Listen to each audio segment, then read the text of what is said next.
नमस्कार दोस्तों, चलिए जानते हैं हरियाणा की 50 फटाफट बड़ी खबरों को सिर्फ 10 मिनट में। लेकिन उससे पहले यह वीडियो आप किस जगह से देख रहे हैं हमें कमेंट में जरूर बताएं। मौसम विभाग ने हरियाणा के करीब 15 जिलों में तेज आंधी और बारिश का ऑरेंज अलर्ट जारी किया है। हवाओं की रफ्तार 70 से 80 किलोमीटर प्रति घंटे तक जा सकती है। अरब सागर से आई नमी इसकी वजह मानी जा रही है। किसानों को खास सलाह दी गई है, वे कटी हुई फसल को सुरक्षित जगह पर रखें। सरकार ने शहरी विकास से जुड़े पुराने 1975 कानून में बदलाव करने का फैसला लिया है। अब शहरों की प्लानिंग आधुनिक जरूरतों के हिसाब से होगी। पंचकूला में हुई बैठक में यह भी तय हुआ कि रियल एस्टेट सेक्टर को ज्यादा पारदर्शी बनाया जाएगा ताकि लोगों को प्रॉपर्टी खरीदते समय किसी तरह की परेशानी न हो। सरकार ने सोलर एनर्जी को बढ़ावा देने के लिए पीएम सूर्य घर योजना के तहत सब्सिडी में 10% बढ़ोतरी की है। अब आम परिवार छत पर सोलर पैनल लगवाकर बिजली बिल लगभग खत्म कर सकते हैं। केंद्र और राज्य दोनों की मदद मिलने से लोगों का खर्च काफी कम होगा और बिजली की बचत भी बढ़ेगी। हरियाणा में जमीन की रजिस्ट्री प्रक्रिया को पूरी तरह डिजिटल बना दिया गया है। पंजीकरण 2 सिस्टम शुरू हो गया है, जिसमें अपॉइंटमेंट से लेकर पेमेंट तक सब ऑनलाइन होगा। लोगों को अब दफ्तरों के चक्कर नहीं लगाने पड़ेंगे और काम जल्दी और पारदर्शी तरीके से पूरा हो सकेगा। प्रदेश में 5 नए आधुनिक स्पोर्ट्स कॉम्प्लेक्स बनाने के लिए सरकार ने बजट मंजूर कर दिया है। इन केंद्रों में बैडमिंटन, कुश्ती और बास्केटबॉल की अंतर्राष्ट्रीय सुविधाएं होंगी। इससे गांवों के खिलाड़ियों को बेहतर ट्रेनिंग मिलेगी और वे राष्ट्रीय और अंतर्राष्ट्रीय स्तर पर अच्छा प्रदर्शन कर सकेंगे। सरकारी स्कूलों में अब आर्टिफिशियल इंटेलिजेंस पढ़ाई जाएगी। शिक्षा विभाग ने फैसला लिया है कि 2026-27 से कक्षा 6 से ही बच्चों को कोडिंग और डेटा साइंस सिखाई जाएगी। इससे बच्चों को नई तकनीक की समझ जल्दी विकसित होगी और भविष्य में रोजगार के बेहतर अवसर मिल सकेंगे। सरकार ने गेहूं और सरसों बेचने वाले किसानों को एमएसपी के अलावा 150 रुपए प्रति क्विंटल बोनस देने का फैसला किया है। यह पैसा सीधे किसानों के खाते में जाएगा। इससे उनकी आय बढ़ेगी और खेती करने के लिए उनका भरोसा भी मजबूत होगा, जिससे उत्पादन पर सकारात्मक असर पड़ेगा। गुरुग्राम और फरीदाबाद के बीच नई मेट्रो लाइन की डीपीआर को मंजूरी मिल गई है। यह कॉरिडोर अरावली के पास से गुजरेगा और दोनों शहरों को जोड़ेगा। रोजाना सफर करने वाले लोगों का समय बचेगा और ट्रैफिक भी कम होगा, जिससे यात्रा ज्यादा आसान और आरामदायक हो जाएगी। हरियाणा में हर ब्लॉक में स्किल हब खोलने की योजना शुरू की गई है। यहाँ युवाओं को ड्रोन, मोबाइल रिपेयरिंग और ई-कॉमर्स जैसे कोर्स सिखाए जाएंगे। इससे स्थानीय स्तर पर रोजगार के अवसर बढ़ेंगे और युवाओं को बाहर जाने की जरूरत कम पड़ेगी। स्मार्ट विलेज मिशन 2 के तहत हरियाणा के 500 गांवों को धीरे धीरे आधुनिक सुविधाओं से जोड़ा जा रहा है। गांवों में सीसीटीवी कैमरे, तेज इंटरनेट और बेहतर कचरा प्रबंधन सिस्टम लगाए जाएंगे। सरकार ने इसके लिए 1200 करोड़ रुपए अलग रखे हैं ताकि गांवों में रहने वाले लोगों को भी शहर जैसी सुविधाएं मिल सकें। महिलाओं को आत्मनिर्भर बनाने के लिए मातृशक्ति उद्यमिता योजना में बड़ा बदलाव किया गया है। अब महिलाएं आसानी से 5 लाख रुपए तक का लोन ले सकेंगी और ब्याज पर 3% की छूट भी मिलेगी। इससे गांव और शहर दोनों जगह महिलाएं अपना छोटा व्यवसाय शुरू कर सकेंगी और परिवार की आय बढ़ाने में मदद मिलेगी। हरियाणा रोडवेज ने 200 नई इलेक्ट्रिक बसें सड़कों पर उतारी हैं। ये बसें दिल्ली, चंडीगढ़ और रोहतक जैसे मुख्य रूट्स पर चलेंगी। इससे यात्रियों को आरामदायक सफर मिलेगा और प्रदूषण भी कम होगा। धीरे धीरे लोग पब्लिक ट्रांसपोर्ट की ओर बढ़ेंगे और ट्रैफिक का दबाव भी कम हो सकता है। सरकार ने आयुष्मान कार्ड बनाने की प्रक्रिया को तेज कर दिया है। जिन परिवारों की सालाना आय 3 लाख रुपए से कम है, उन्हें इस योजना में जोड़ा जा रहा है। इसके लिए अलग अलग जगहों पर कैंप लगाए जा रहे हैं ताकि कोई भी जरूरतमंद परिवार मुफ्त इलाज की सुविधा से वंचित न रह जाए।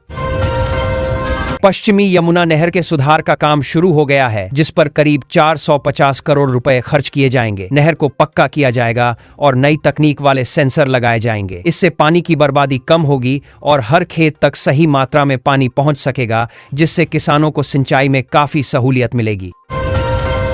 सरकार नई औद्योगिक नीति लाने की तैयारी कर रही है, जिसमें पिछड़े जिलों में उद्योग लगाने वालों को खास छूट दी जाएगी। बिजली बिल और स्टाम्प ड्यूटी में राहत दी जाएगी और यह छूट करीब 10 साल तक मिलेगी। इससे उद्योगों को बढ़ावा मिलेगा और युवाओं के लिए रोजगार के नए मौके तैयार होंगे। मोरनी हिल्स को अब एक बड़े पर्यटन स्थल के रूप में विकसित किया जा रहा है। यहाँ पैराग्लाइडिंग और हॉट एयर बैलून जैसी नई गतिविधियां शुरू की गई हैं। इससे बाहर से आने वाले पर्यटकों की संख्या बढ़ेगी और स्थानीय लोगों को रोजगार और कमाई के नए अवसर मिलेंगे। स्कूल जाने वाली लड़कियों की सुरक्षा को ध्यान में रखते हुए सरकार ने मुफ्त शटल सेवा शुरू की है। इस सेवा में महिला सुरक्षा गार्ड भी मौजूद रहेंगी। दूर दराज के गांवों की छात्राओं को अब स्कूल आने जाने में आसानी होगी और परिवार भी उन्हें भेजने में ज्यादा भरोसा महसूस करेंगे। किसानों को पारंपरिक खेती के साथ साथ औषधीय खेती के लिए भी प्रोत्साहित किया जा रहा है। एलोवेरा, तुलसी और अश्वगंधा जैसी फसलों पर सरकार सब्सिडी दे रही है। साथ ही कंपनियों से समझौता किया जा रहा है ताकि किसानों को इन फसलों का सही दाम मिल सके। पानीपत में एक बड़ा टेक्सटाइल पार्क बनाने की योजना पर तेजी से काम चल रहा है। केंद्र की टीम ने जमीन का निरीक्षण कर लिया है। इस प्रोजेक्ट के शुरू होने से हजारों लोगों को रोजगार मिलेगा और इलाके में उद्योगों की गतिविधियां भी तेजी से बढ़ेंगी। हरियाणा पुलिस ने नशा मुक्ति अभियान ढाकड़ को अब स्कूल और कॉलेज तक पहुंचा दिया है। यहां एंटी ड्रग क्लब बनाए जाएंगे जो युवाओं को नशे के नुकसान के बारे में समझाएंगे और जागरूकता फैलाएंगे। इससे युवा सही दिशा में आगे बढ़ सकेंगे। पशुपालकों के लिए लोन लेने की प्रक्रिया को आसान बना दिया गया है। अब बिना किसी गारंटी के 1.6 लाख रुपए तक का लोन मिल सकता है। इसके लिए सिर्फ पशु स्वास्थ्य कार्ड जरूरी होगा, जिससे छोटे पशुपालकों को भी आर्थिक मदद आसानी से मिल सकेगी। कुरुक्षेत्र को धार्मिक पर्यटन के रूप में और आकर्षक बनाने का काम किया जा रहा है। ब्रह्म सरोवर के आसपास आधुनिक लाइट और साउंड शो लगाए जाएंगे। इससे यहां आने वाले पर्यटकों को नया अनुभव मिलेगा और धार्मिक पर्यटन को बढ़ावा मिलेगा।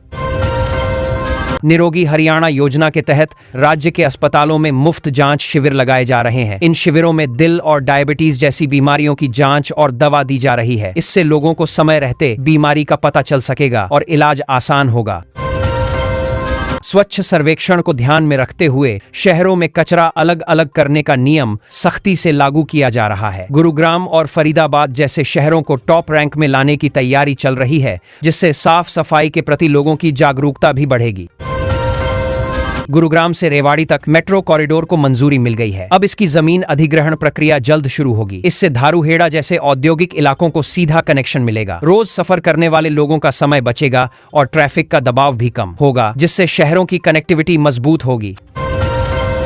हरियाणा रोडवेज ने आज 200 नई इलेक्ट्रिक बसों को शुरू कर दिया है। ये बसें बड़े शहरों में चलेंगी और प्रदूषण कम करेंगी। इनमें सुरक्षा और सुविधा दोनों का ध्यान रखा गया है। आगे चलकर यात्रियों को आरामदायक सफर मिलेगा और पर्यावरण को भी बड़ा फायदा होगा, जिससे शहर साफ सुथरे बनेंगे। सरकारी स्कूलों में स्मार्ट क्लासरूम का दायरा बढ़ा दिया गया है। अब 500 और स्कूलों में डिजिटल बोर्ड और टैबलेट से पढ़ाई हो रही है। इससे बच्चों को नई तकनीक से सीखने का मौका मिलेगा। आगे चलकर शिक्षा की गुणवत्ता बेहतर होगी और बच्चे प्रतियोगी परीक्षाओं के लिए ज्यादा तैयार हो पाएंगे। कौशल विकास मिशन के तहत आज 5000 युवाओं को नौकरी मिली है। रोहतक में रोजगार मेले के जरिए कंपनियों ने सीधे चयन किया। सरकार ने सस्ते लोन की भी बात कही है ताकि युवा खुद का काम शुरू कर सकें। इससे बेरोजगारी घटेगी और युवाओं का आत्मविश्वास भी बढ़ेगा, जिससे राज्य की अर्थव्यवस्था मजबूत होगी।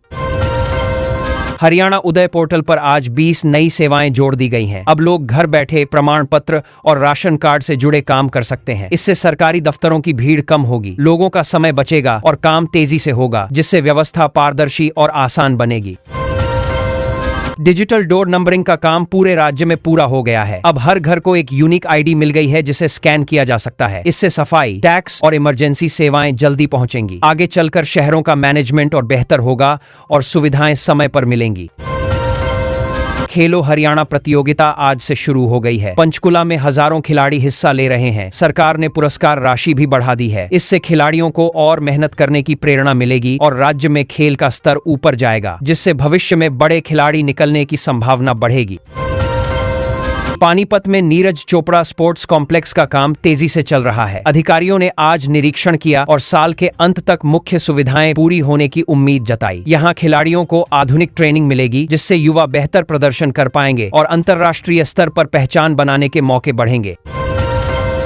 आज हरियाणा में मौसम बदला हुआ नजर आया। कई जगह हल्की बारिश हुई और तापमान में गिरावट आई है। लोगों को गर्मी से राहत मिली है। मौसम विभाग ने आगे भी बारिश की संभावना जताई है, जिससे खेती और आम जीवन दोनों को राहत मिलेगी और गर्मी का असर कुछ दिनों तक कम रहेगा।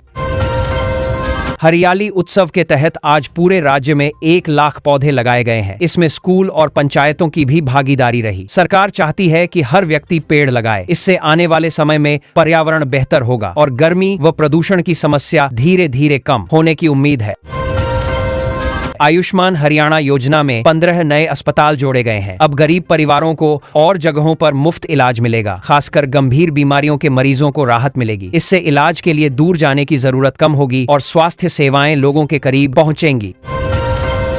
वृद्धावस्था पेंशन में बढ़ोतरी का आदेश आज जारी कर दिया गया है। अब बुजुर्गों के खातों में ज्यादा राशि आने लगेगी। यह पैसा सीधे परिवार पहचान पत्र से जुड़ा रहेगा। इससे बुजुर्गों को आर्थिक सहारा मिलेगा और उन्हें रोजमर्रा की जरूरतें पूरी करने में आसानी होगी। धारूहेड़ा में नई इंडस्ट्रियल यूनिट का उद्घाटन हुआ है। इससे करीब 2000 लोगों को रोजगार मिलेगा। सरकार की नीति से विदेशी कंपनियां निवेश कर रही हैं। इससे इलाके में विकास बढ़ेगा और स्थानीय युवाओं को घर के पास ही काम मिलने के मौके बढ़ेंगे। इससे ब्राह्मस्यान MSME सेक्टर के लिए 500 करोड़ रुपए का पैकेज घोषित किया गया है। इससे छोटे उद्योग अपनी तकनीक सुधार पाएंगे। ऑनलाइन आवेदन शुरू हो चुके हैं। इससे उत्पादन बेहतर होगा और कारोबार बढ़ेगा, जिससे रोजगार के नए अवसर भी बनेंगे और स्थानीय अर्थव्यवस्था मजबूत होगी। हरियाणा पुलिस ने स्मार्ट बीट सिस्टम लागू कर दिया है। अब पुलिस की गश्त पर नजर रखी जाएगी और तुरंत प्रतिक्रिया दी जाएगी। इससे सुरक्षा व्यवस्था मजबूत होगी और अपराध पर नियंत्रण बढ़ेगा, जिससे लोगों में भरोसा और सुरक्षा का एहसास और मजबूत होगा। साइबर क्राइम हेल्प डेस्क हर ब्लॉक तक पहुंचाया जा रहा है। अब लोग आसानी से ऑनलाइन धोखाधड़ी की शिकायत कर सकेंगे। पुलिस जागरूकता भी बढ़ा रही है। इससे ग्रामीण क्षेत्रों में भी लोग सतर्क होंगे और ठगी के मामलों में कमी आने की उम्मीद बढ़ेगी। मुख्यमंत्री आवास योजना के तहत 500 फ्लैटों का आवंटन किया गया है। मध्यम वर्ग के लोगों को सस्ते घर मिले हैं। इससे कई परिवारों का घर का सपना पूरा हुआ। आगे और प्रोजेक्ट आने से ज्यादा लोगों को फायदा मिलेगा और शहरी आवास की समस्या कम होगी। वेस्ट टू एनर्जी प्लांट का ट्रायल शुरू हो गया है। यह रोजाना कचरे से बिजली बनाएगा। इससे कूड़े के ढेर कम होंगे और शहर साफ होंगे। साथ ही ऊर्जा का नया स्रोत भी मिलेगा, जिससे पर्यावरण और बिजली दोनों क्षेत्रों में सुधार देखने को मिलेगा। कुरुक्षेत्र को विश्व स्तरीय पर्यटन स्थल बनाने की योजना पर काम शुरू हो गया है। लाइट एंड साउंड शो और नए प्रोजेक्ट शुरू किए गए हैं। इससे पर्यटकों की संख्या बढ़ेगी और स्थानीय लोगों को रोजगार मिलेगा, जिससे पूरे क्षेत्र का आर्थिक विकास तेज होगा। सरकार ने युवाओं के लिए 500 करोड़ रुपए का स्टार्टअप फंड शुरू किया है। इस फंड के जरिए नए बिजनेस शुरू करने वालों को शुरुआती मदद दी जाएगी। खासकर कृषि, IT और हेल्थ सेक्टर में काम करने वाले युवाओं को इससे आगे बढ़ने का मौका मिलेगा। मेरी फसल मेरा ब्यौरा पोर्टल आज फिर से खुलते ही किसानों की भारी भीड़ देखने को मिली। सुबह से ही लोग कॉमन सर्विस सेंटर पर पहुंचकर अपनी फसल का पंजीकरण करवा रहे हैं। सरकार ने साफ कहा है कि कोई भी किसान MSP से वंचित न रहे। जिनसे पहले छूट गया था, उन्हें आज मौका मिला है। इससे खरीद प्रक्रिया और तेज होगी। प्राकृतिक खेती को बढ़ावा देने के लिए सरकार ने 50 नए क्लस्टर बनाने की मंजूरी दी है। इन क्लस्टरों में किसानों को बीज और खाद पर सब्सिडी मिलेगी। कुरुक्षेत्र और हिसार को पहले चरण में शामिल किया गया है। इससे मिट्टी की सेहत सुधरेगी और लागत कम होगी, जिससे किसानों की आय पर अच्छा असर पड़ेगा। सोलर पंप योजना के तहत आज 10,000 किसानों के खातों में सब्सिडी पहुंचाई गई है। सरकार किसानों को सौर ऊर्जा अपनाने के लिए लगातार प्रोत्साहित कर रही है। इससे सिंचाई सस्ती होगी और बिजली पर निर्भरता कम होगी। आगे चलकर खेती का खर्च घटेगा, मुनाफा बढ़ने की उम्मीद मजबूत हुई है। बागवानी फसलों के लिए नई बीमा योजना आज से लागू कर दी गई है। अब टमाटर, आलू और किन्नू जैसी फसलें मौसम की मार से सुरक्षित रहेंगी। प्रीमियम का बड़ा हिस्सा सरकार देगी। इससे किसानों को नुकसान का डर कम होगा और वे नई तकनीक अपनाने में ज्यादा आत्मविश्वास महसूस करेंगे। KMP एक्सप्रेसवे पर आज से स्मार्ट टोलिंग सिस्टम शुरू हो गया है। अब गाड़ियां बिना रुके सीधे निकल जाएंगी और पैसे फास्टैग से कट जाएंगे। इससे जाम की समस्या खत्म होगी और सफर आसान बनेगा। समय की बचत के साथ ट्रांसपोर्ट की गति भी बढ़ेगी, जिससे व्यापार पर अच्छा असर दिखेगा। हिसार एयरपोर्ट से आज नई उड़ानों का शेड्यूल शुरू हो गया है। अब दिल्ली और चंडीगढ़ के लिए सीधी फ्लाइट मिल रही है। किराया भी सस्ता रखा गया है ताकि ज्यादा लोग फायदा उठा सकें। इससे व्यापार और पढ़ाई के लिए आने जाने वालों को राहत मिलेगी और इलाके का विकास तेजी से बढ़ेगा। मौसम विभाग ने हरियाणा के करीब 15 जिलों में तेज आंधी और बारिश का ऑरेंज अलर्ट जारी किया है। हवाओं की रफ्तार 70 से 80 किलोमीटर प्रति घंटे तक जा सकती है। अरब सागर से आई नमी इसकी वजह मानी जा रही है। किसानों को खास सलाह दी गई है, वे कटी हुई फसल को सुरक्षित जगह पर रखें।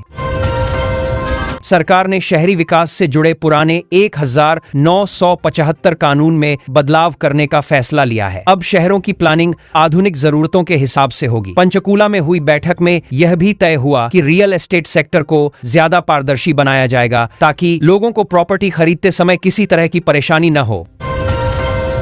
सरकार ने सोलर एनर्जी को बढ़ावा देने के लिए पीएम सूर्य घर योजना के तहत सब्सिडी में 10% बढ़ोतरी की है। अब आम परिवार छत पर सोलर पैनल लगवाकर बिजली बिल लगभग खत्म कर सकते हैं। केंद्र और राज्य दोनों की मदद मिलने से लोगों का खर्च काफी कम होगा और बिजली की बचत भी बढ़ेगी।